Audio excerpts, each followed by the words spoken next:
goals on our next slide. The next slide. Okay, hold on. Here we go. Okay.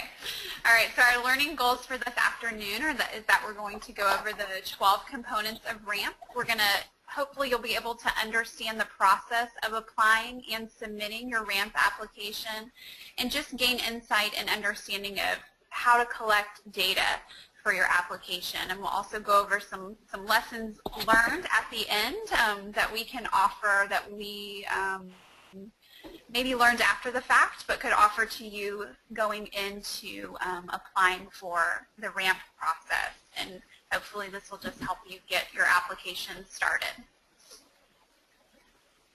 All right, so why apply for RAMP? That's a question that we've had from a lot of other school counselors, wondering, what exactly is it? How is this going to help me? But what we found through the process is that it really allowed us to negotiate for less non-counseling duties.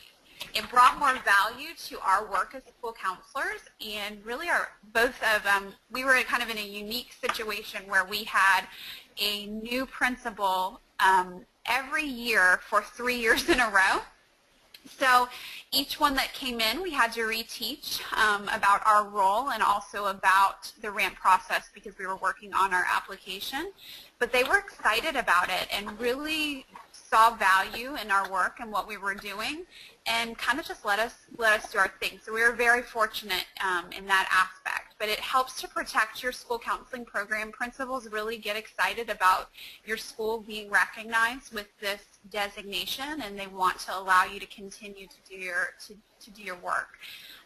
It strengthens your school counseling program because you're just really evaluating and looking at your program as a whole and figuring out where you might have some weaknesses and how you can strengthen that and grow. Also, it helps to inform stakeholders of the role that we have as school counselors and the impact that we can have on student achievement, and just protects your school counseling position. All right, so again, our objectives are, we're going to talk about what is RAMP. There are 12 components of RAMP, and we're going to kind of give you a brief overview of each of those 12 components and how you can get your application started. How to score a 5. So each of the 12 components are scored up to a level of 5. So 5 is the highest that you can receive within that component. So we're going to talk about what you can do to make sure that you score a level 5. There is a rubric, ASCA, the schoolcounselor.org on ASCA's website has a ton of resources and information out there for you if you're thinking about applying, and the rubric is on there, and it's so easy if you just follow the rubric. We created a notebook with dividers for each of the 12 components and had the rubric at the front of each of those components, and if you just follow the rubric, you're definitely going to be able to score a 5 in each of those areas. We're also going to talk about how you can build RAMP into your calendar, and then at the end, questions and a discussion, but feel free to type any questions in at any time during the presentation. All right. So the RAMP program was established in 2003 to promote exemplary school counseling programs. It's a designation based on the ASCA National Model. So you need to be familiar with the ASCA National Model, their standards and competencies and indicators, and we're going to talk about that. So it's a national recognition that your school receives for your school counseling program. One thing that RAMP requires is that you have a school counseling advisory council, and we'll talk more about what that looks like and what exactly ours looked like in our school that Millie and I both served in. And again, just helps you evaluate your program as a whole and the areas for improvement. All right, so these are each of the 12 components. I don't need to read them to you. You can kind of see what exactly they are. The interesting thing is that every single component has a narrative. So not only do you supply information for example, most of these you're going to use a template from ASCA's website. So not only do you supply that document, that template, but you're also going to write up a narrative as well, explaining your document that you have provided. And not only is there a rubric for the 12 components, but there's also a rubric for the narratives as well, so it helps you determine what exactly you need to write. Really, really easy. All right, so let's look at component number 1 is your vision statement. So what they're looking for is your vision statement for your school counseling program. So what do you want for your students? What do you want them to achieve from your school counseling program? So it communicates what you see for your students and your school community, and they want you to describe goals for the future, so like 5 to 15 years away. What do you want your students to accomplish?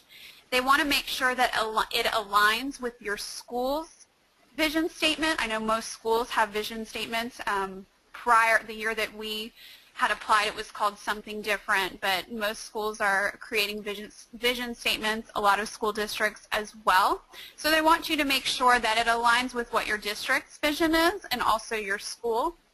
And it describes a future world where the school counseling goals and strategies are being successfully achieved. And it's something that's reachable, that's attainable for your students. When to start writing your vision statement would probably be around November, if not before. This is kind of, thinking if you were brand new to a school, you probably want to get into the school, figure out things, what exactly is my school's vision, what is this district's mission. But if you've been at a school that, there for a while and you're in an established position, then this is something that you could even start, prior to November. So how to get started in developing a vision statement for your school counseling program. Again, just examine your school's vision statement and your district's vision statement. Examine school data, to figure out what exactly are my students' needs. What do I want to see them achieve as a result of my comprehensive school counseling program? And then what are your goals again? And just be sure to list your program's beliefs and include something that's really helpful is to include a copy of your school's and your district's vision statement so that the reviewers for the RAMP application can see how that aligns.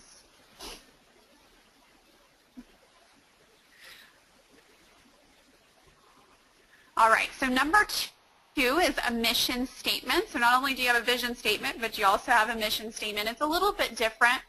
It's a focus, just one specific focus, whereas your vision is what do you want, everybody in your school to achieve, and that aligns with the mission statement still is going to align with your school's mission statement and indicates the long range of results desired for all of your students, and it's written with students primarily the focus. And again, you want to start that within around November. Start by examining your school's mission statement, and also if you have a district school counseling office, hopefully everybody has one of those, that you are going to examine theirs as well, and you can include statements from your school's mission statements, your district's mission statements in addition. And if you'll notice on the bottom of the slide where we have those page numbers, those are page numbers that you can reference to in the ASCA National Model Actual Book, where you can get more information about each of these components. And the next slide is going to show you an example of what our mission statement looked like from Jacksonville Heights Elementary, where Millie and I both serve. So this is just an example of a mission statement. I won't read it to you, but I believe when we applied for RAMP, I believe this mission statement scored a level 5. So this is kind of what they're looking for, something along the lines of this. All right, so moving on to school counseling program goals. You are going to provide at least 3 goals within your RAMP application. If you have more, that's better. The more the better, but at least 3 program goals. And so they're looking to see that these program goals promote achievement, attendance, or behavior, that they're based on school data. So they're not just goals that you just randomly picked. They're based on your school's data and your school's needs. And they can address school-wide issues or closing the gap issues. So I'm going to show you some examples in a minute, and you'll see that we had both. We had school-wide goals, but also closing the gap goals where we were working with smaller populations of students and breaking down those barriers. And they want to make sure that they address academic, career, and or personal social development. And again, they align with your vision and mission. So they have to make sense and they have to go together. They also must be SMART goals. I'm sure most counselors these days hopefully are familiar with developing SMART goals, but they want to make sure they're specific, measurable, attainable, results-oriented, and time-bound. You want to start creating goals in the month of September. You can get started by, again, looking at your school data, determining where the needs are, and identify any gaps. Another trick would be to look at your school's current improvement plan or their previous improvement plan. I find that often principals are really going to buy into what you're doing in your work when it ties to the school improvement plan, because that's kind of their baby. That's what they're creating and working on throughout the school year. So if you can tie your school improvement or your school counseling goals to your improvement plan, that would just be awesome. Also, another place that you can look for data is to review school climate surveys. And then we're going to show you. This is just some more information about SMART goals and what exactly that means. And then I'm going to show you our SMART goals that we used for our RAMP application. So we broke it down within each of the 3 ASCA domains. And the last one actually addressed all domains and standards. And you can kind of just read those yourself. So we had both school goals and also some closing the gap goals that we used in our application.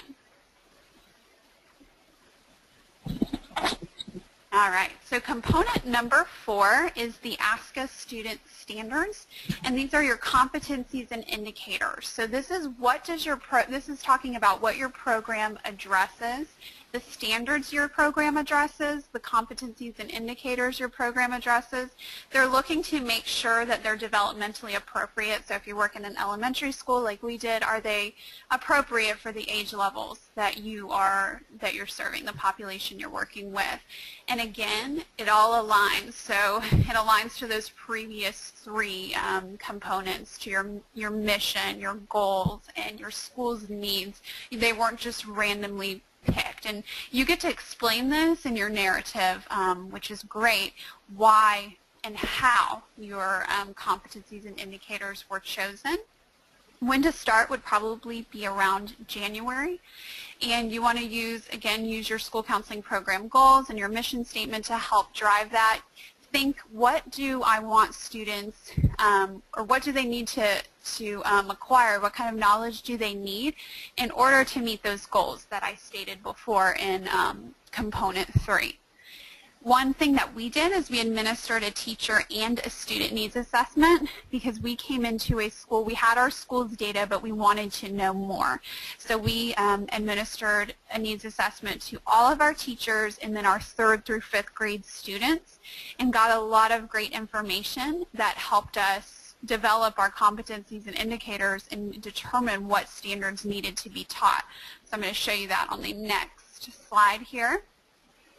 This is just an example of our needs assessments. Those 2 documents are, and so we saw that the highest needs were being reported by teachers within the personal and social domain and also the academic domain.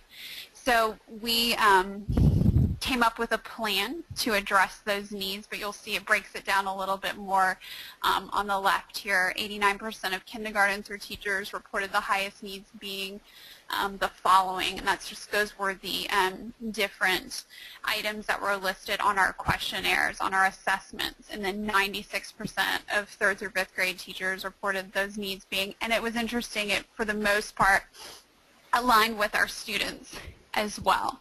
So this helped us determine what standards we needed to teach across every grade level. And then this is an example of what our actual document looked like that we submitted to ASCA for our RAMP application. But it looks very different this year if you're thinking of applying. And the new document is called the ASCA Mindsets and Behavior Program Planning Tool.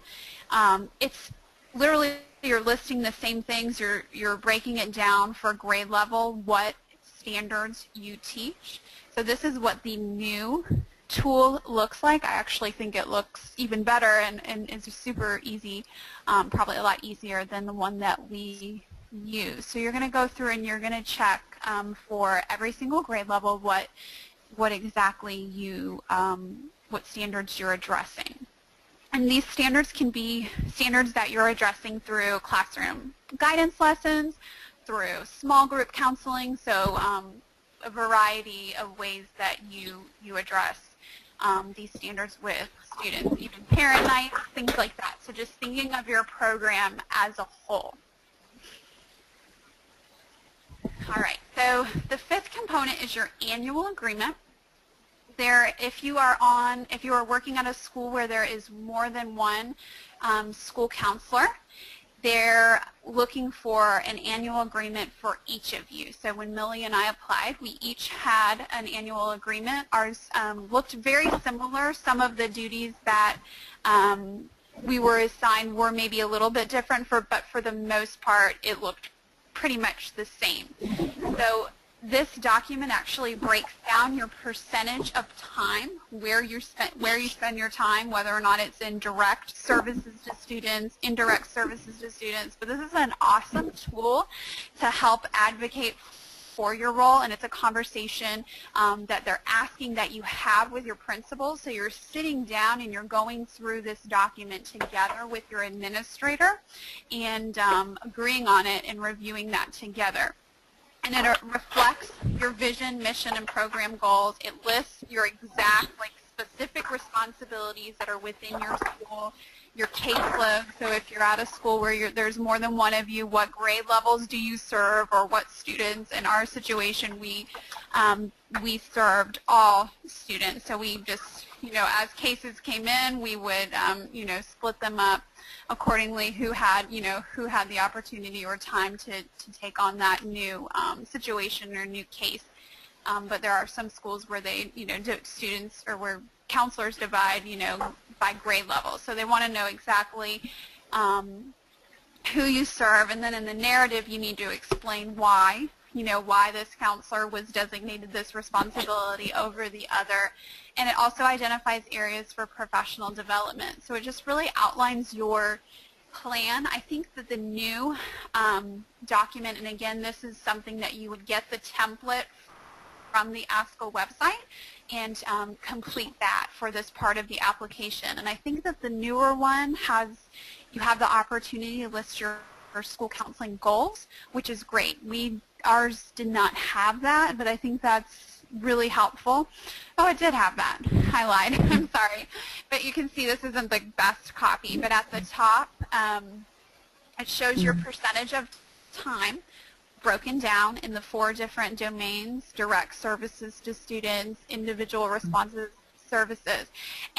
And when they're reviewing these RAMP applications, they're looking to make sure that your time aligns with the recommended time for ASCA. So if you're in 0% time in direct services to students, that's obviously not good. It's not okay. And that's what's so wonderful about this document, and being able to have this conversation with your administrator and say, hey, this is what ASCA says. This is how our students are going to benefit if I'm spending X amount of time, the majority of my time in providing direct services. I'm going to be able to reach these goals, and that's just a wonderful bargaining tool for for your role. But so that's what they're looking for as well, is that it aligns with what the recommended time is for ASCA. And I think, and then that has to be, the tricky thing about that is that it has to be signed within the first 2 months of school. So you can't do this like in May and submit it. So they want to make sure you've completed that document and you've done it well in advance and had that conversation with your principal, and you also talk about that in the narrative as well. Okay, so now I'll present from here. All right. Number 6 is the advisory council, which you want to talk to your principal when you do your annual agreement. You might want to bring it up. Your advisory council, you have to have or hold 2 advisory council meetings, and they have to be separate from any other group or council that is already meeting, because it has to be just specifically about your school counseling program. They want you to submit 2 agendas, which in your agendas you can talk about your program and your goals and the school data and what activities your school counseling program plans on doing that year. You want to invite and have representatives from the core stakeholders. So you want parents, you want teachers, administrators, community members, anyone that's really involved in your school that you feel is a stakeholder. Again, you want to talk about your school data, present your goals and activities that you're going to do to meet those goals, and any other additional program activities that you have planned for the year. And you want your advisory council to give you input on your program. Again, you want them to also be involved in and support you in your goals and your activities. And again, it has to be focused on the school counseling program. Some schools may run into, oh, let's add this to this agenda, but you really need to have it be its own thing. You want to hold 1 meeting in the fall, preferably here's October, depending, I guess now school's starting earlier, so you might even have to do it earlier. But at the first one, you want to present your goals, what your plan is, and then you want to have a second meeting in the spring to kind of, you may have all your data, or at least what data you have as to have you met your goal or where you are at that point, so that the stakeholders are aware, you know, and then again, you want to have input at that time with this worked, this didn't work, this is what we want to work on in the coming year. You want to meet with your administration to get support for this, and again, you want to invite your administration because they are stakeholders. Identify your stakeholders within the school, and then again, outside of the school, which can be community leaders, parents, and again, any other agencies that maybe come into your school that you feel can offer some valuable information and again, support your program. And set up your meeting and present your goals and ask for feedback. And again, here are the pages listed that where you can get information on your advisory council and what you will do in the advisory council, and then your agenda and who to invite. Here's an example of who we invited to our advisory council. We have our administration, obviously ourselves, because we were a team, like Kristen explained. Our social worker and our school psychologist were part of the school counseling team. We invited our parent advisory council or one of our more involved parents, and again, depending if you have a PTO or PTA, you can invite your president. And then we were involved with agencies such as Big Brother, Big Sister, mental health counselor from Full Service Schools, which again was an agency that worked with our county. And then we tried to get teachers from each grade level. You know, depending on your school, you may have like a team leader, someone that you know can offer that valuable support and insight for your program. Here are some examples of the agenda. And again, just like a program like you would see at any other meeting, your agenda of what you want to talk about. And again, you want to include a presentation of your program, your goals, your planned activities, and any kind of school data to support your goals. and then you want to have meeting minutes. So whether you ahead of time have somebody set to take those minutes, because you will need to submit those with your grant application. And you want to make sure you have as much detail as possible in those meetings, including who was present. Then you have your calendar. This is number 7. And you have to submit 2 different types of calendars. You need to submit a master calendar and then your weekly calendar. And the master calendar is, you can break it up monthly, and it has to be highly detailed. It has to reflect your program goals. So if your main goals are academic, your activities that you're listing on your calendar need to support the academic goal, or whatever it is that your goal that you are working towards. And you want to list everything that you possibly can, but again, include those activities that support your goal. You will also need to submit a weekly calendar, and that's going to be, depending on how many counselors in your school, each counselor is going to submit 2, one for the fall and one for the spring.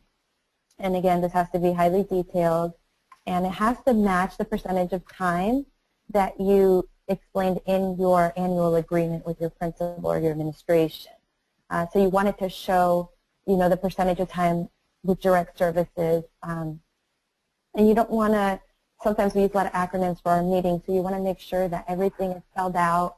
If there's a certain group or team that you're a part of that's, specific to your district, make sure you describe in your narrative what that is.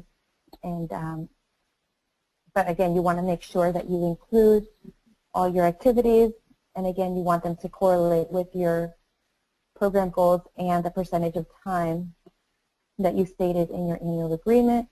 Obviously, start this as soon as school starts. You want to make sure that you're always clocking in your time basically in your calendar so that it won't be difficult to pull that fall calendar and that spring calendar. How to get started. We did it in Outlook too. We did remember doing our weekly calendars in Outlook, and that was helpful because you can just go back and pull it, if you're saving it in there, you can just pull up previous months or weeks. Yes. So it was really easy just to pull up the calendar in Outlook and print it out. So that may be an idea if you have access to Outlook in your district. Again, how to get started, identify what programs you're going to implement, include all those activities, including your meetings and everything, because we want them to get a realistic view of what we do. But again, you want it to also align with the percentages that you stated in your annual agreement. Now things do come up, and if something comes up and that's the week you chose, that calendar you chose to submit, you want to explain that in your narrative. Okay, number 8 is our school counseling core curriculum, action plan, and lesson plan. This is where you're going to provide all the information about what you do, what you deliver, all your activities. And it has to be comprehensive in scope, and again, that goes back to the competencies and indicators. You want to show everything that you do. This is where you're going to list all your lessons that you've done that year, all the programs that your guidance program provides to your school. But you're going to, out of everything that you submit and everything that you list, you're also going to highlight 3 lessons that are linked to your philosophy, your mission, and those competencies and indicators. So you're going to highlight these lessons by providing the full lesson. But if you look at the template, which in this, for this number you have to use the ASCA template that they provide on their website, you can see how you can list everything and all the information, but then again, you're going to provide, from all the lessons and programs that you did through your program, you're going to provide 3 full lesson plans. And again, that also ASCA provides a template for your lesson plan. So just from all of them, just pick 3 that you feel really highlight your goal, your philosophy, your mission, and competence indicators. Okay. Start again in September, and you can download the template and just start filling it in throughout the year with all the programs that you're doing and implementing at your school. How to get started, again, download that template from the ASCA website, identify what programs you're going to use that meet your goals and your students' needs. We have programs, again, that our district always, may want you to use or that you're used to using, and that's fine. You can continue to use those programs, but make sure that you also have programs and activities and lessons that you're implementing that are meeting those program goals and your students' needs. List everything that you've delivered that year. Again, choose the 3 best lessons that are going to address your goals and needs to highlight. And you can include outside agencies. In our school, we were Title I, and we're very high needs, so we were able to have outside agencies, mental health agencies, Big Brother, Big Sister, the Navy mentors, come into our school and provide services to our students, and that really fell under our guidance program. So you can go ahead and list those in your core curriculum. Okay, and again, you have the pages here in the book where you can look at these. And again, the templates are in the book, but they're also on the ASCA website. Okay, so you have your school counseling core curriculum results report. And this is where you're going to give the results based on those 3 lessons that you highlighted from number 8. You're going to give your process perception and your outcome or results data on those 3 lessons. And in the next slide, I'll explain a little bit more about what that data looks like. Demonstrate effectiveness of the program and informs program improvement. So you'll get the opportunity with your outcome data to see what worked, what didn't work, and it'll help you plan for the coming year. Starts with June, July, August. This is something you'll do at the end of the school year because, again, you're going to be putting everything together from the year and all your final data. Again, choose the 3 best lessons from the previous 3 lessons that you chose to focus on from number 8 that, again, meet your program goals and needs. And you're going to include those detailed lessons. You're going to need, and again, with the detail is included the dates that you completed these lessons, who you completed the lessons with, the grade level, the number of students, as much information as you can get. You're going to, again, need all the information on how you collected the data. So whether you chose pre and post, teacher surveys, again, that's all depending on what you use to collect your data. So let's look here at what the perception. Okay, so here's really what breaks down the results report. Your process data, which is, again, like I mentioned, who was involved, who did you do this for? And an example here are students in 6 classroom lessons. Your perception data is going to be what they thought, what they believed that they could do, and this is collected through your pre or post surveys, needs assessments that you do at the beginning of the year, and again, or you can do these quarterly. Your program evaluation surveys that you could submit, or any type of survey that you give to your faculty, staff, or teachers, feedback, and an example again would be 59% of 5th graders feel safe at school, and that's something that we would have gotten back from our needs assessment that we gave to the students at the beginning of the year. Then you have your outcome data, and this is going to be, did it work? What was the impact of your intervention? And again, your reports the extent of which the program has had, again, what impact you had on the students, on their attitudes, was there an improvement? And this is collected from multiple sources. You can look at promotion rates, attendance rates, your discipline referrals, GPAs, student graduation rates. It really is going to depend on what you were working on. And again, here an example is 79% of the senior class was accepted into four-year college. So depending on what your goal is and what you're working on, that's going to be based on what your outcome data and what you're looking at. Okay, so number 10 is our small group responsive services.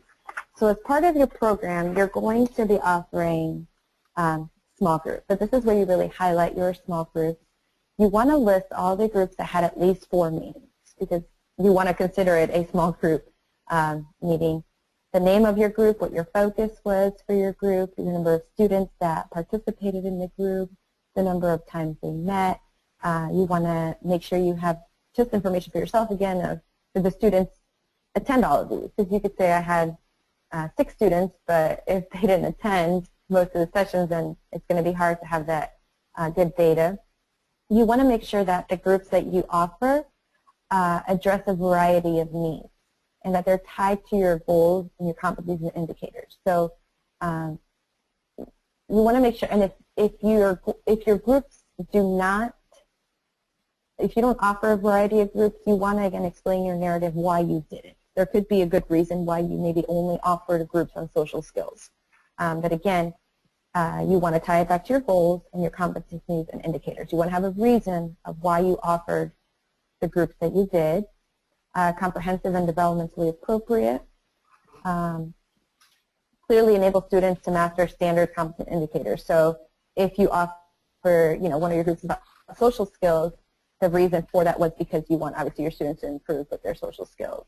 High quality process perception and results or outcome data, which I just explained, but again, you want to keep all this information. As you go out throughout the year, everything that you offer, make sure you're keeping the dates that you offered them, the number of students that were involved, the titles, everything, your pre-post.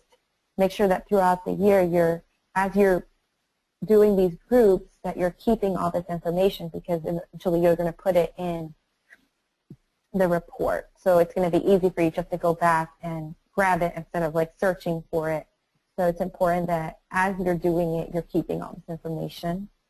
You'll complete a results report for only one of the groups, and the template for that again is provided by ASCA, and it looks similar to the templates for the core curriculum results and action plan.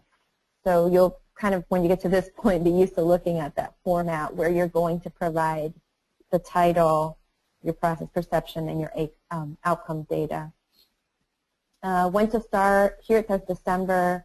Depending on how familiar you are with your school, you may start your groups earlier on, have that data of what groups you need to have. Again, examine that data to see your appropriate group topics, and again, you want to have a variety of groups, but if you end up having similar groups, you want to explain that in your narrative. And again, be sure to record as much information as you can to make it easier once you fill out your report.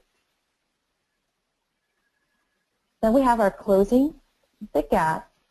And again, this is clearly tied to your counseling program. You want it to be developmentally appropriate, and you want to, again, have that process perception and results data. And this is where, again, you see that gap. That's once you look at your data and you find that small group that needs that additional help, whether, it's that small group who had above everyone in the number of referrals or what it was that your data shows, you want to work with that closing the gap group. You want to have your process perception and results data for them.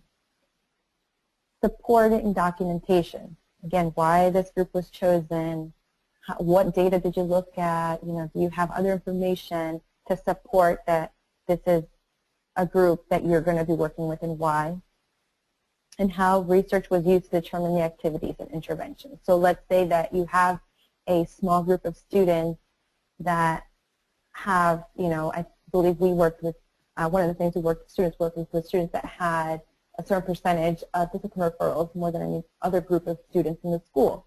So we took that group, and again, we determined what activities and interventions we were going to use with them based on whether discipline referrals were on, and again, how many they had.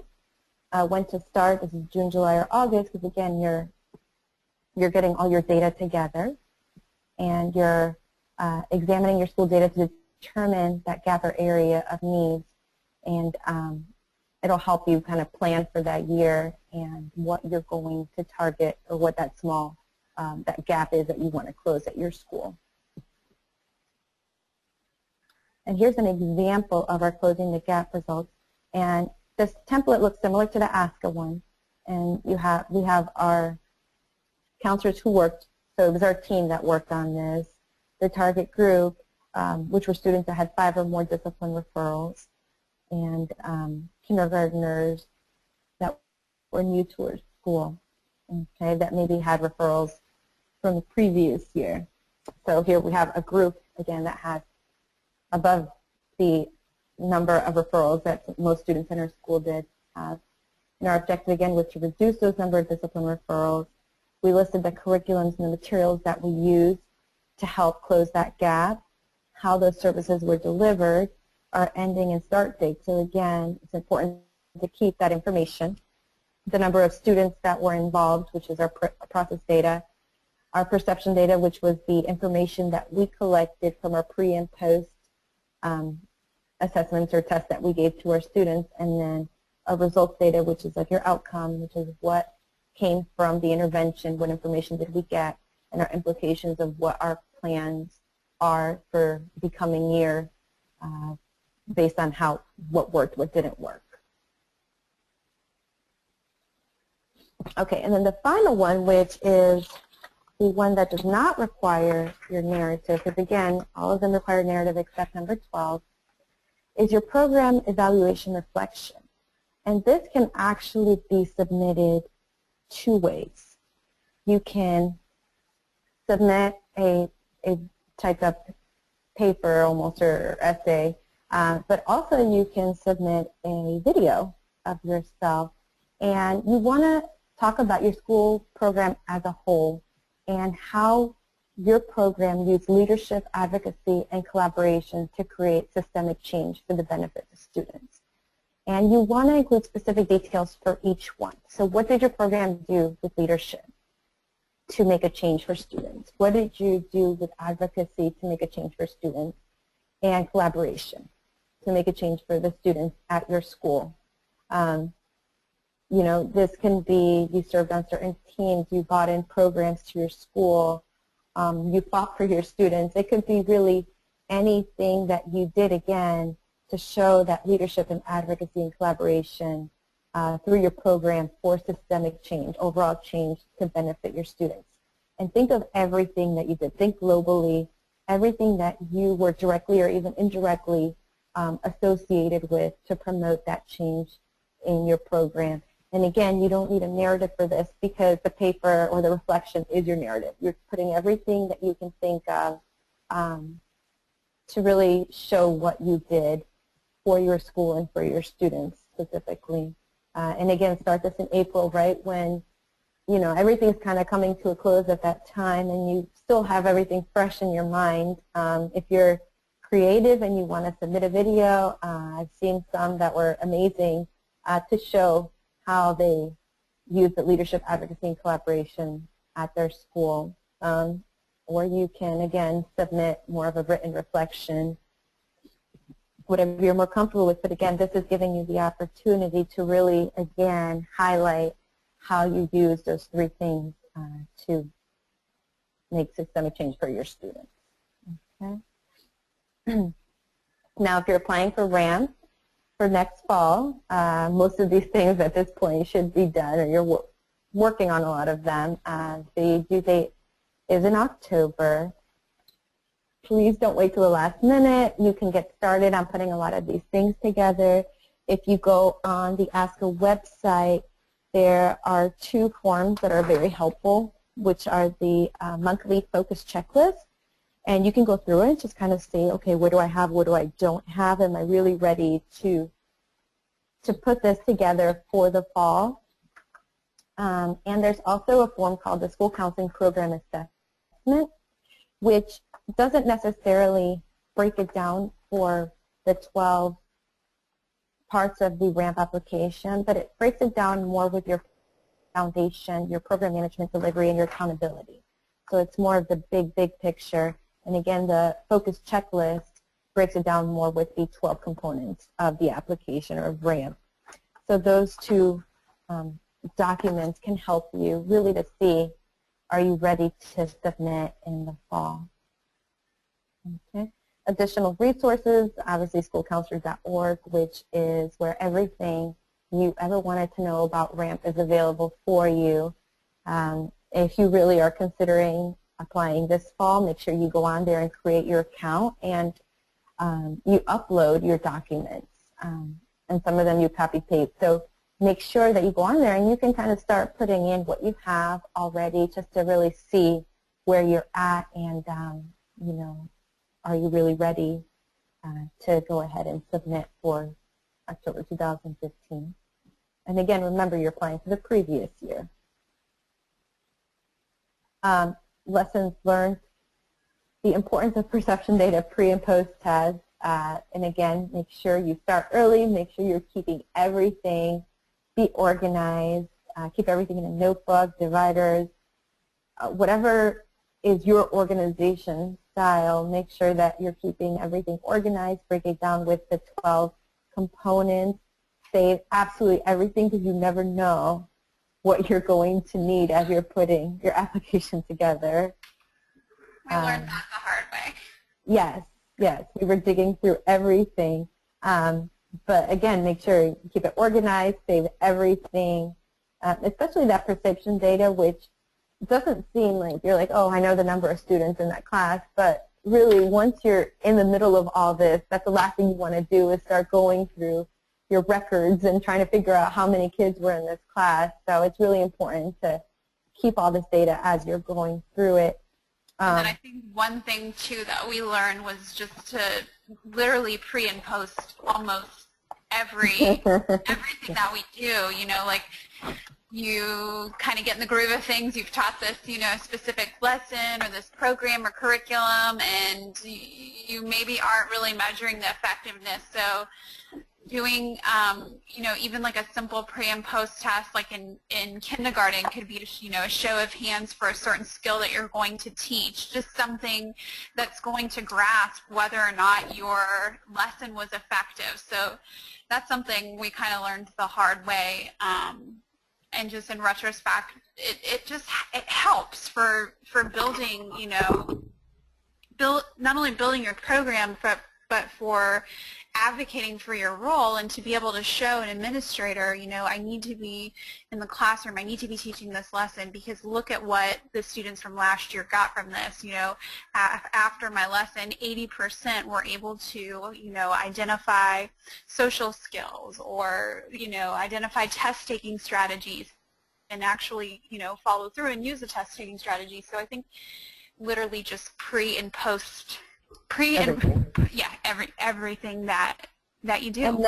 And now, you know, I mean, not that this was years and years ago, but now, you know, it's easy to, especially in the upper grades or in high school, even use like, you can use like online, like surveys and things like that where it'll keep your data for you. So make sure you think of out-of-the-box ways like that so that it makes it easier for you to keep that data all in one place.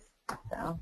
And again, don't be afraid to ask, collaborate with other school counselors who've completed the process. We're always available through FSCA to answer any questions that you may have, or if you have. Go ahead. No. What were you saying? I was going to say, like, even like sending out an email to counselors, and you know, there might be people that are like thinking about applying, or you maybe haven't started but you don't actually know. So maybe sending out an email to counselors in your district and say, hey, has anybody, you know, looked at the RAMP application? Has anybody started? And teaming up together, I think, would be really helpful to be able to collaborate with somebody. And if you're at a school where you have a team, I mean, that's even better. You know, you can divide up the different components. So if you're at like a secondary school, dividing those components up and just kind of tackling it together is definitely doable. But you can do it. You can do it if you're the only counselor too. It's you know, it's just a process. But maybe reaching out to other counselors in your district, or even to us, like we're here to help as well. Yes. Any questions? I think we're good, Millie and Sierra. Okay. Thank you so much for the wonderful presentation. Here on the screen, this is the contact information, is that right? Yes. Wonderful. So please get in touch with these fabulous certified professional school counselors here in Florida, members of FSCA just like you. And again, this is the FSCA webinar series. Just reminding you to check in with us, visit us on Twitter, make sure to like us on Facebook, and follow us on our website to know when the next webinar is coming up. So Kristen, Sierra, thank you kindly for this wonderful information. The webinar will be posted on our YouTube channel and available to our members. Now there will be a follow-up survey regarding this presentation and our presenters, and the feedback will be very important to them. So thank you so much for joining. Kristen, Millie, thank you kindly. Everyone, have a good spring. Okay, thank you. Thank you.